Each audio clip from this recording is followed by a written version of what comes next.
বাঙালি রান্নাবান্নাতে তোমাদের সবাইকে জানাই স্বাগত। আশা করছি তোমরা সবাই খুব ভালো আছো। এটা নতুন কোনো রান্না না, প্রায়শই প্রত্যেকের বাড়িতেই রান্নাটি হয়ে থাকে। সেটি হলো ডিমের ঝোল। তবে আমি কিভাবে এই রান্নাটি করে থাকি সেটাই আজকে তোমাদের দেখাবো। আজকের রেসিপিটি বানাতে যে উপকরণগুলি লাগবে সেগুলি হলো তেজপাতা, গোটা গরম মশলা, জিরে গুঁড়ো, নুন, চিনি, শুকনো লঙ্কা, হলুদ, ধনে গুঁড়ো, রসুন বাটা, কাশ্মীরি রেড চিলি পাউডার, আদা বাটা, 2 টেবিল চামচ সর্ষের তেল। তেল ভালো মতো গরম হয়ে গেলে আমি ডিমগুলোকে তেলের মধ্যে দিয়ে দেব। আর দিয়ে দেব সামান্য নুন ও সামান্য হলুদ গুঁড়ো।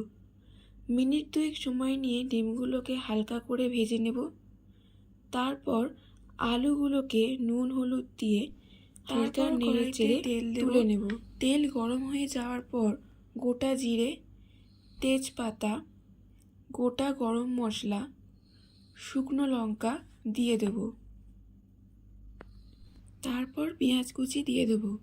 পেঁয়াজটা ভাজা ভাজা হয়ে গেলে আদা বাটা, রসুন বাটা, জিরে গুঁড়ো, নুন, চিনি, হলুদ, ধনে গুঁড়ো, কাশ্মীরি রেড চিলি পাউডার দিয়ে দেব। মশলাটা সামান্য জল দিয়ে কষিয়ে নেব। মশলা থেকে তেল ছেড়ে দিলে আলুগুলো দিয়ে দেব। মশলাটার সাথে আলুগুলো মাখানো হয়ে গেলে ডিমগুলো দিয়ে দেব। মিনিট 5 নাড়াচাড়ার পর জল দিয়ে দেব।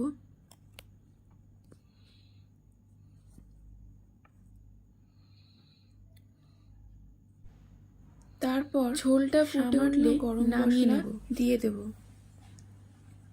আমার পদ্ধতিতে তোমরাও বাড়িতে ডিমের ঝোল বানিয়ে দেখো। আশা করি তোমাদেরও ভালো লাগবে। কমেন্ট বক্সে অবশ্যই লিখে জানিও তোমাদের এই রেসিপিটি কেমন লাগলো। আমার চ্যানেলে নতুন বন্ধু হয়ে থাকলে চ্যানেলটা সাবস্ক্রাইব করার অনুরোধ রইল। পাশে থাকা বেল আইকনটি অবশ্যই প্রেস করে দেবে। ভিডিও দেব খুব সহজেই আপনাদের কাছে পৌঁছে যায়।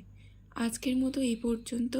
আবার হাজির হয়ে যাব নতুন কোনো রেসিপি নিয়ে। সবাই ভালো থাকবেন, সুস্থ থাকবেন।